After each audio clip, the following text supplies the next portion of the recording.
Bienvenue au cours pour programmeurs en Java. Ce cours qui a été programmé en collaboration entre Mednetio, dans le cadre du projet Mednetio, en collaboration avec le secrétariat d'État chargé de la formation professionnelle au Maroc. Alors tout d'abord, je me présente, Taoufik Zniber, directeur général de l'École internationale des technologies informatiques avancées à Salé, ingénieur en électronique industrielle et ingénieur Microsoft. Alors, tout d'abord, nous allons faire une introduction au cours. Alors, comme vous devez le savoir, Java reste l'un des langages de programmation les plus puissants actuellement sur le marché mondial. Du fait qu'il présente énormément d'avantages, comme par exemple qu'il est à 100% orienté objet, comme par exemple le fait qu'il est multiplateforme, c'est-à-dire que c'est un langage de programmation que vous pouvez compiler et exécuter sur énormément de plateformes différentes, et ça reste une chose très importante.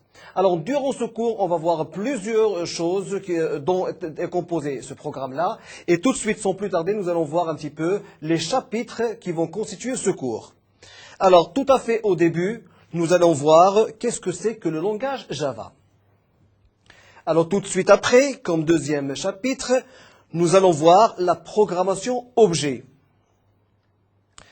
Troisièmement, nous allons voir les éléments de base du langage. Quatrièmement, les classes Java fondamentales. Cinquièmement, les interfaces graphiques. Sixièmement, la programmation concurrente. Septièmement, l'intégration avec les bases de données. Huitièmement, l'architecture web. Neuvièmement, les caractéristiques avancées. Et enfin, Java côté serveur. Alors tout de suite, on va voir l'objectif du cours, ou les objectifs du cours. Alors premièrement, l'objectif de notre cours, c'est de pouvoir maîtriser les instruments de base pour le développement avec Java. Alors ceci reste une chose très importante dans la mesure où, avec Java, c'est une programmation qui est complètement orientée objet. C'est une programmation qui reste un petit peu difficile par rapport aux autres langages de programmation qui sont actuellement sur le marché. Pourquoi? Parce qu'il y a des commandes à écrire, il y a des classes que vous devez prévoir, il y a des classes que vous devez créer et ainsi de suite. Et tout ça, on va le voir en détail. Alors, connaître aussi les bases théoriques pour approfondir les connaissances de soi-même.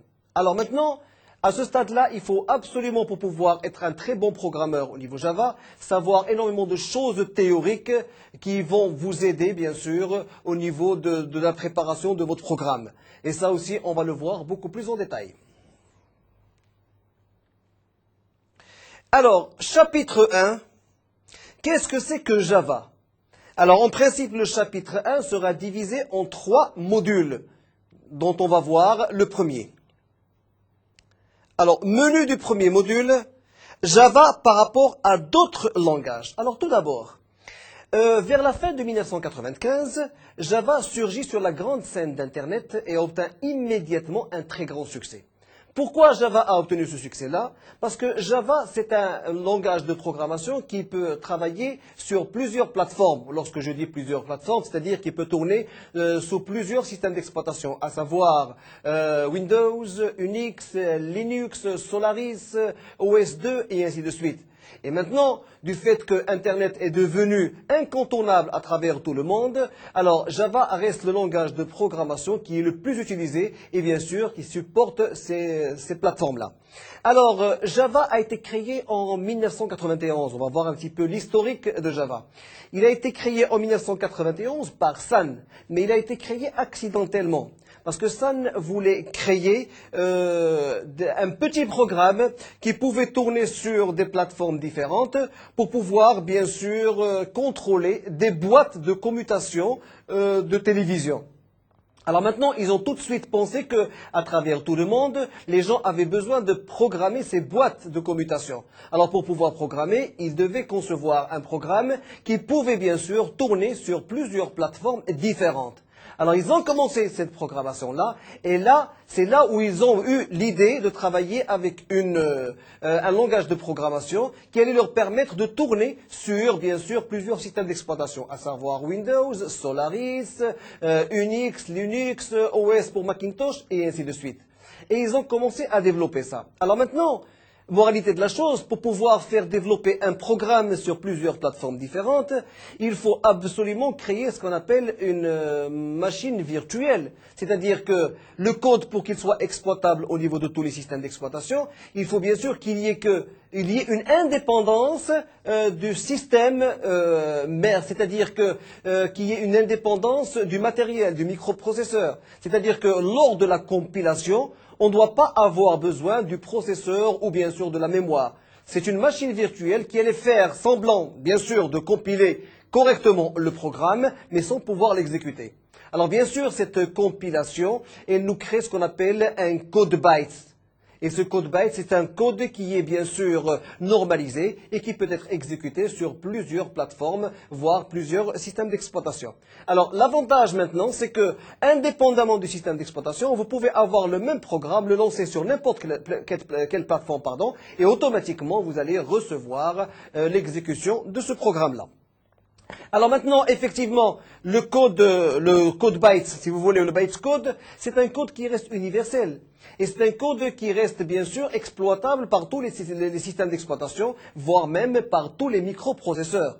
Alors comme vous devez le savoir, les microprocesseurs, ils ont un langage bien précis qu'on appelle le langage assembleur. Alors ce langage assembleur accepte sans problème le code byte. Il est très facile d'accepter le code byte pour pouvoir bien sûr l'interpréter et avoir l'exécution de votre programme. Alors qu'est-ce que la machine virtuelle Java? Alors comme je viens de l'expliquer, la machine virtuelle Java reste une machine qui n'est pas physiquement présente, mais c'est une machine soft si vous voulez. C'est une machine qui est créée. Cette machine sert à compiler bien sûr le programme indépendamment bien sûr du système d'exploitation sur lequel il est installé ou bien sûr le matériel sur lequel il est installé. Et ça, c'est un très grand avantage parce que les concepteurs du programme Java, ils ont pris bien sûr connaissance du langage Pascal où on a un petit peu commencé à travailler avec la machine virtuelle et ils ont essayé de développer. Mais ils se sont beaucoup plus basés sur le C et le C++, parce qu'on va le voir après, c'est des commandes qui sont presque identiques. Alors, ils ont pu bien sûr se baser sur le langage C et C++ pour pouvoir développer ce langage Java. La plateforme Java. Alors la plateforme Java reste une plateforme universelle. C'est une plateforme que vous pouvez télécharger. On va vous le montrer. Alors le fait de télécharger cette plateforme, vous avez plusieurs possibilités pour pouvoir programmer. Vous pouvez même écrire un programme au niveau de votre bloc-notes. D'accord? Et pouvoir le compiler. Mais faudrait-il que les outils nécessaires à la compilation soient installés au niveau de votre machine pour que la compilation s'exécute correctement. La documentation de Java. Alors, il existe une documentation de Java que vous pouvez bien sûr télécharger rapidement d'Internet. C'est une documentation qui est très utile dans la mesure où elle peut vous aider à reconnaître un petit peu toutes les classes existantes avec leur explication, savoir un petit peu les packages qu'il y a. Alors, ce qu'on appelle un package, c'est ce qu'on appelle une librairie au niveau des autres langages de programmation. Alors, librairie ou package, c'est un ensemble de commandes qui sont rassemblées d'une manière organisée. On appelle ça un package en Java, c'est ce qu'on appelait librairie par exemple en C++ ou par exemple en Pascal. Alors Java par rapport à d'autres langages. Alors une chose est très importante, c'est que Java au niveau de son utilisation reste un petit peu difficile comme je l'ai expliqué auparavant. Du fait qu'il y a beaucoup de code à saisir, le seul avantage que vous avez, c'est que Java reste un langage qui est orienté objet. C'est-à-dire que l'avantage que vous avez, c'est que vous pouvez capitaliser toutes les classes, tous les petits programmes qui ont été développés et qui ont été bien sûr testés correctement. Vous pouvez les exploiter correctement, directement, sans avoir à concevoir vous-même d'autres programmes. Et là, c'est un point fort qu'il y a. Alors maintenant, par rapport à d'autres langages, on va le voir tout de suite. Alors, c'est un langage de programmation qui est orienté objet. Et là, je vais m'arrêter parce que c'est très important. Parce que maintenant, il y a des langages qui sont orientés objet, et il y a des langages qui sont objets carrément. Alors ça veut dire quoi orienté objet? Et là on va prendre un très bon exemple et on va faire un petit peu de publicité même pour les grandes marques d'informatique. Prenons par exemple Compaq ou Dell. Alors et savoir un petit peu le succès de leur avancement et le succès de leur réussite. À un certain moment, ils se sont dit on est en train de perdre un temps fou au niveau de la conception des composants des ordinateurs. Parce que maintenant, ces sociétés, s'ils font face maintenant à une très grande concurrence et s'ils ont un très grand chiffre d'affaires qui est réalisé et un très grand nombre de ventes, ça veut dire qu'ils sont très bien organisés. Ils se sont orientés objets. Et comment ils se sont orientés objets? C'est-à-dire que ces compagnies-là ne se soucient plus de la conception des composants des ordinateurs. Ils ont sous-traité. Alors maintenant, ils sont orientés objets, c'est-à-dire qu'ils sous-traitent avec une firme, n'importe laquelle, ils leur demandent par exemple un boîtier d'alimentation avec quelques caractéristiques de sortie, 24 volts continu, 12 volts avec une certaine puissance, avec un design bien précis, tout simplement. Alors maintenant, faudrait-il qu'ils aient tout ça? Une fois qu'ils ont ces éléments-là, automatiquement, ils ne se préoccupent plus de la conception de, bien sûr, ces composants-là. Et là, c'est un très grand avantage. Alors maintenant, puisqu'ils sont orientés ainsi, ils ne font que l'assemblage et ils ont gagné un temps énorme. D'accord? Et c'est comme ça qu'ils ont pu faire face, bien sûr, à la concurrence et se préoccuper des bas de gamme, si vous voulez, ou des entrées de gamme des ordinateurs. Réalisé par Sun Microsystems, effectivement, donc le langage de programmation Java est bien sûr développé par Sun. Alors maintenant, une chose est très importante. Il ne faut pas confondre entre Java et JavaScript parce que ce sont deux choses différentes. Java, c'est un langage de programmation qui a été développé par Microsystems de Sun. Et puis maintenant, vous avez tout ce qui est JavaScript, c'est de petits langages, des applets si vous voulez, qui ont été développés par Netscape. Alors attention, ne faites pas la confusion, il ne faut pas confondre entre un programme Java et bien sûr du JavaScript. Alors, conçu pour Internet, effectivement. Alors maintenant, Internet, c'est le seul moyen, c'est le meilleur moyen si vous voulez de communication à travers le monde entier.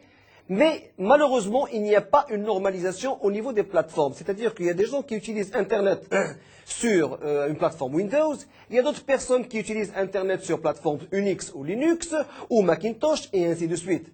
Alors maintenant, il est idéal pour Internet. Pourquoi? Parce que, comme je vous l'ai expliqué tout à l'heure, c'est un programme qui est indépendant de la plateforme. Vous pouvez concevoir un programme et une fois que vous téléchargez une page web qui contient des applets Java, automatiquement, ces applets vont être compilés et puis exécutés sur n'importe quelle plateforme. Alors c'est ça l'avantage. Encore une fois, dans le monde entier, nous trouvons plusieurs plateformes et qui travaillent avec Internet. Alors maintenant, les seuls langages qui peuvent être acceptés par Internet, c'est des langages qui se basent sur des machines virtuelles, alors que Java le fait correctement.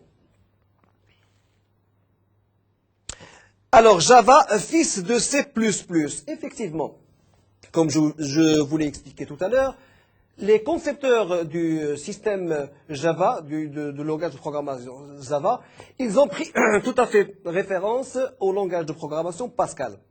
Parce qu'à un certain moment, les développeurs de Pascal ont pensé à l'orienter objet et puis à travailler avec des machines virtuelles. Donc ils ont commencé à travailler avec le Pascal, mais à un certain moment, ils se sont plus basés sur le C et le C++ du fait qu'ils sont un petit peu orientés objet. Alors maintenant, effectivement, on peut dire que Java est un fils de C++, parce qu'on retrouve plusieurs commandes qui sont communes par rapport à C++ et à Java.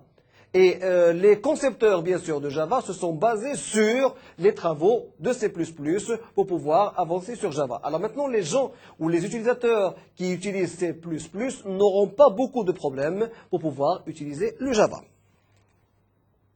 Syntaxe très semblable, c'est ce que je viens de dire. On va retrouver plusieurs syntaxes qui restent semblables à C++ ou à Java. Mais maintenant, faudrait-il ne pas tout généraliser parce qu'il y a des commandes qui restent semblables, il y a d'autres commandes qui ont été changées. Élimine Les idiosyncrasies de C, effectivement. Les développeurs de Java, ils ont bien étudié le langage de programmation C++ pour pouvoir bien sûr en sortir les défauts qu'il y a. Donc ils ont essayé d'éviter les défauts qu'il y a au niveau de C et C++ pour ne pas les reprendre au niveau du Java. Aucune hérédité multiple, et là c'est une chose très importante, parce que ce qu'on appelle hérédité, c'est-à-dire que si par exemple vous déclarez un objet d'une certaine classe, il hérite automatiquement de cette classe-là toutes les informations qui sont à l'intérieur. Alors maintenant, aucune hérédité multiple, ça veut dire qu'on ne peut pas avoir un élément qui dépend de plusieurs classes, par exemple, en même temps, chose qu'on ne peut pas avoir au niveau de Java. Qu'est-ce que la machine virtuelle Java? Alors, la machine virtuelle Java, comme je l'ai expliqué tout à l'heure, c'est un ordinateur qui est virtuel et qui fait les mêmes travaux que fait un ordinateur lorsqu'il veut, par exemple, compiler un programme. Et ça, c'est une chose très importante parce que maintenant, lorsque vous préparez un programme, vous écrivez un programme, au lieu de l'exécuter directement, on passe par une phase de compilation.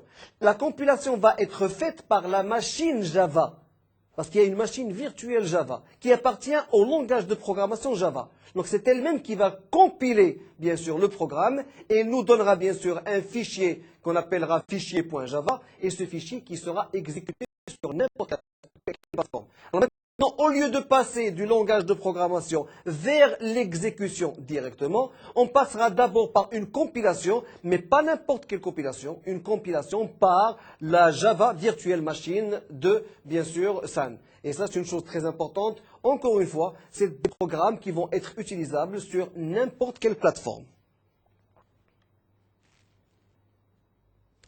Alors, portabilité de Java, donc les classes Java portables. Alors, effectivement, l'avantage que vous avez sur Java, c'est que il est orienté objet, certes. Alors maintenant, Java, il contient plusieurs classes qui sont déjà prédéfinies que vous pouvez utiliser. Alors l'avantage qu'il y a, c'est que vous pouvez vous-même créer une classe que vous pouvez exploiter sur un autre programme. Contrairement maintenant à d'autres programmes, prenons par exemple le Visual Basic qui n'est pas orienté objet. D'accord? Contrairement à Microsoft.NET, le Microsoft Visual Basic, lors d'un programme, si vous concevez une petite application, vous ne pouvez pas l'exploiter au niveau d'un autre programme. Sauf maintenant si vous la copiez et vous la recollez au niveau de votre programme-là. Alors, contrairement maintenant à Java, vous avez la possibilité de créer des classes, en plus des classes qui existent, et que vous pouvez ajouter au niveau des bibliothèques existantes, sinon créer vos propres bibliothèques, ce qu'on appelle des packages en langage Java, pour pouvoir les exploiter au niveau de d'autres programmes. Et là, effectivement, c'est l'orienté objet. Pour l'expliquer correctement, c'est ce qu'on appelle le benchmarking au niveau de gestion des projets. Le benchmarking, ça veut dire qu'on ne se préoccupe plus de la conception d'une chose si elle est déjà prête. Si une chose est déjà prête, on la prend, on l'utilise, on l'exploite et on avance. On essaie de l'améliorer. On n'essaie pas de concevoir et de revenir en arrière. Indépendante du système d'exploitation, effectivement, comme je l'ai toujours expliqué depuis tout à l'heure. Donc un programme qui est exécuté au niveau de Java, il est indépendant du système d'exploitation. Du fait qu'il est compilé par la virtuelle Java Machine, automatiquement, il sera exécuté sur n'importe quelle plateforme. Les appels système sont inutiles. Effectivement, ça va de soi. Parce que s'il n'y avait pas de machine virtuelle, les appels système sont indispensables pour la compilation d'un programme. On ne peut pas le compiler sans avoir recours au microprocesseur, à la mémoire, au bus et ainsi de suite. Donc il nous faut absolument avoir recours, bien sûr, aux machines, à la machine elle-même. Alors maintenant, avec, bien sûr, la virtuelle Java Machine, automatiquement, on n'a nullement besoin d'avoir recours à ces machines-là. Java et le réseau. Alors, Java a été conçu effectivement pour le réseau, du fait que Java conçoit des programmes qui sont portables sur tous les systèmes d'exploitation et surtout pour Internet. Et qui dit Internet dit réseau, donc Java a été conçu pour le réseau. Et vous allez voir que vous avez un très grand avantage. Quoique Java reste un petit peu lent au niveau de l'exécution d'un programme parce qu'il doit passer par une étape intermédiaire qui reste bien sûr la compilation avec la virtuelle machine, la machine virtuelle. Alors automatiquement on perd un petit peu plus de temps par rapport à un langage normal, mais on assure la portabilité. Alors maintenant avec le réseau, c'est aussi très fort, donc c'est des langages qui sont multithread, on va expliquer tout à l'heure qu'est-ce que c'est que le thread, et qui permet bien sûr de pouvoir exécuter un programme d'une manière très efficace. Application distribuée. Alors, application distribuée, effectivement, vous avez la possibilité, on va le voir avec le multithread, de pouvoir traiter énormément de choses en même temps, c'est-à-dire de travailler en multiposte et multitâche. Alors, le fait de travailler en multitâche reste une chose très importante parce qu'on gagne énormément en temps au niveau du réseau.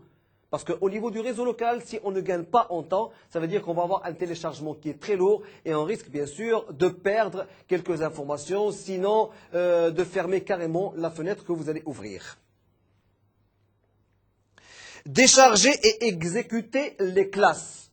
Alors là aussi, vous avez la possibilité, tout au début d'un programme, de désigner les classes sous forme bien sûr de package ou de bibliothèque, et c'est ou bien de charger tout le package, ou bien de charger une partie du package. L'essentiel, c'est que vous avez la possibilité de décharger et exécuter. De charger d'abord, et une fois terminé, vous pouvez décharger tout ce qui est en mémoire. Et ça, on va le voir, ce qu'on appelle les ramasse-miettes, c'est ce qui permet de gérer la mémoire correctement pour pouvoir gagner un petit peu plus de place pour gérer vos programmes. Aucune hérédité multiple, c'est ce que j'ai expliqué tout à l'heure, c'est qu'au niveau d'un objet, lorsque vous créez un objet, il ne peut pas dépendre de deux classes différentes. Il ne peut hériter que d'une seule classe. Il ne peut pas être membre d'une classe et d'une autre classe et ainsi de suite. Et ça, on avait ce problème au niveau d'autres langages de programmation.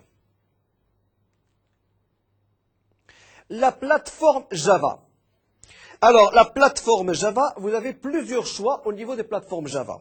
Alors, il faut absolument télécharger ce qu'on appelle le Java Development Kit, le JDK, le télécharger à partir d'Internet directement. Alors, vous pouvez le faire, on va vous donner des adresses qui allaient vous permettre de télécharger ça correctement. Alors, une fois que vous avez le JDK, vous pouvez choisir la plateforme que vous voulez. Ou bien vous pouvez travailler avec le JDK et avec un éditeur préféré. D'accord? Mais à ce moment-là, une fois que vous avez écrit votre programme, vous devez le compiler et l'exécuter par des lignes de commande. C'est-à-dire que vous devez revenir à l'environnement MS-DOS et pouvoir bien sûr compiler et exécuter. Vous avez la possibilité de choisir un SDK si vous voulez avec un éditeur intégré. Ça aussi, c'est une très bonne chose.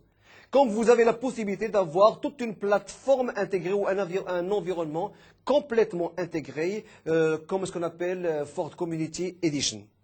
Alors, comment Java est fait? Alors, dans Java, tout est classe et objet. Contrairement à d'autres langages de programmation, où on utilisait bien sûr des variables qu'on devait déclarer et ainsi de suite. Là, on est complètement orienté objet. C'est-à-dire que lorsqu'on veut utiliser par exemple quelque chose, on l'appelle objet. Mais ce quelque chose qu'on appelle objet doit dépendre d'une classe qui est déjà existante, sinon d'une classe que vous pouvez créer automatiquement. Donc autrement dit, au niveau de Java, tout est classe et objet. Alors, application égale classe, c'est tout à fait normal. Vous pouvez préparer un tout petit programme, le compiler. Si ce programme peut être normalisé, on peut bien sûr le répertorier sur un package et pouvoir l'utiliser au niveau d'une autre application. Donc une application est égale une classe. Structure de données est égale classe. Là aussi, lorsque je parle de structure de données, vous pouvez créer un tableau, vous pouvez créer par exemple des vecteurs et ainsi de suite. Le fait de créer tout ça, ça veut dire qu'on fait référence à des classes. Et utilisable effectivement au niveau d'autres programmes que vous pouvez développer. Données égale objet. Effectivement maintenant, lorsque vous avez des données, choisissant par exemple une variable, quoique je n'aime pas le mot variable, une variable A par exemple, qui dépend d'une certaine classe, le contenu de cette variable-là, si vous voulez, c'est ce qu'on appelle un objet. Ça reste un objet, mais qui dépend d'une certaine classe. Fenêtre, menu, bouton, ce sont des objets. Pourquoi? Parce que c'est vous-même qui allez les créer. Pour créer une fenêtre, on va le voir, c'est très simple de le faire avec Java. Donc le fait de créer une fenêtre, vous avez créé un objet. Mais vous avez créé un objet. Avec quoi vous l'avez créé? Tout en vous basant sur des classes existantes déjà. Alors là aussi, les menus, les boutons, tout ça, c'est idem. Les packages. Alors, comme j'ai déjà expliqué tout à l'heure, on va essayer de l'expliquer par des commandes. On va faire référence à d'autres langages de programmation, d'anciens langages de programmation. Alors, tous les langages de programmation ont une multitude de commandes que les programmeurs peuvent utiliser pour pouvoir, bien sûr, concevoir et programmer un programme ou mettre en place un programme. Alors maintenant, pour pouvoir les organiser correctement, ces commandes sont stockées sous forme de bibliothèques. C'est ce qu'on appelait bibliothèque dans le temps. Mais avec Java, c'est ce qu'on appelle les packages. Alors, au niveau de Java, il y a énormément de packages. On aura l'occasion de les voir plus amplement au niveau des cours qui vont venir. Alors, java.applet, vous avez le java.awt, vous avez le java.beans, vous avez le java.io, input-output, vous avez le java.lang, vous avez le java.mat, qui contient toutes les commandes nécessaires aux mathématiques.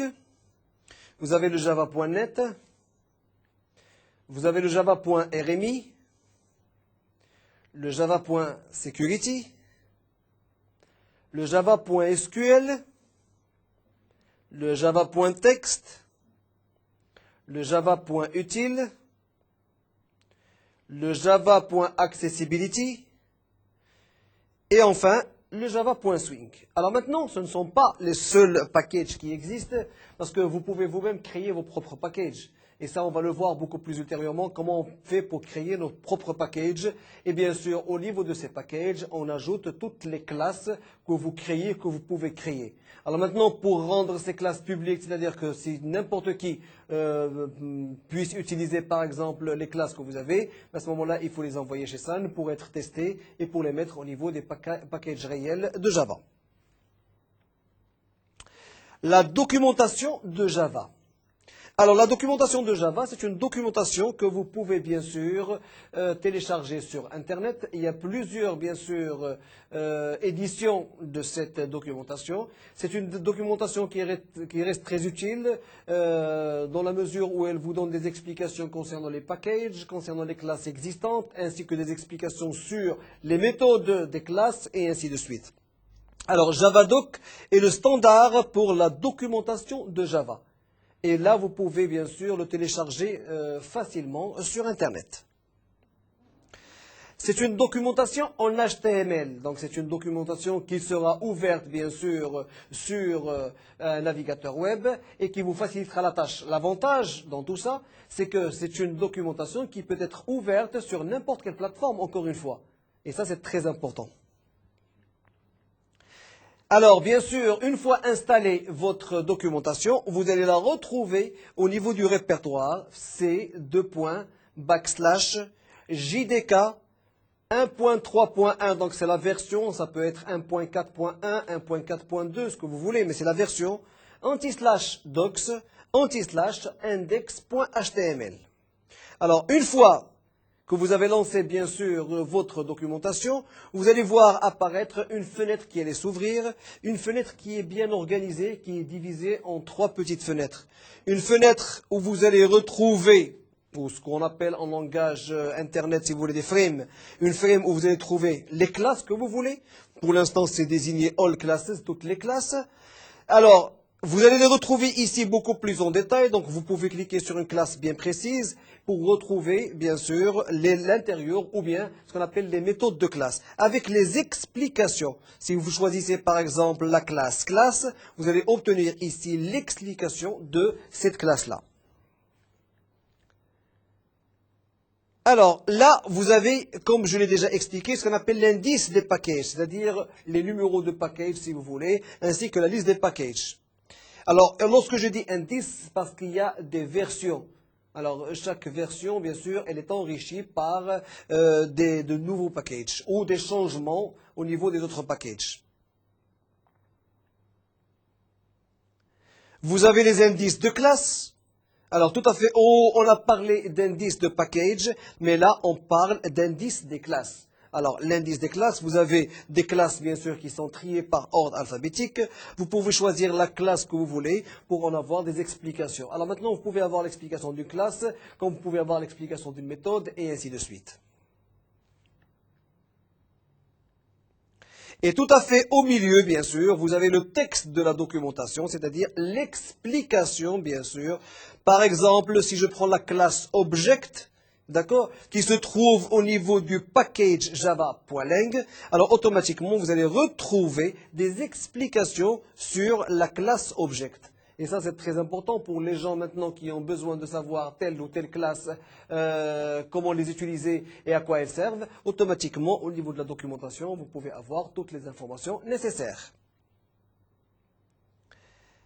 Alors bien sûr, il faut prendre en évidence les trois fenêtres que vous avez ici. Il existe des versions où il n'y a pas trois fenêtres, il n'y a qu'une seule fenêtre, mais là aussi c'est aussi bien organisé. Vous avez un menu qui allait pouvoir vous aider bien sûr à choisir éventuellement les packages, les classes que vous voulez, ainsi que les explications de chaque classe. Alors, ce cours prend fin. Si vous avez besoin d'informations complémentaires, vous pouvez toujours vous connecter au site de Netno en cliquant sur le lien Mednetio.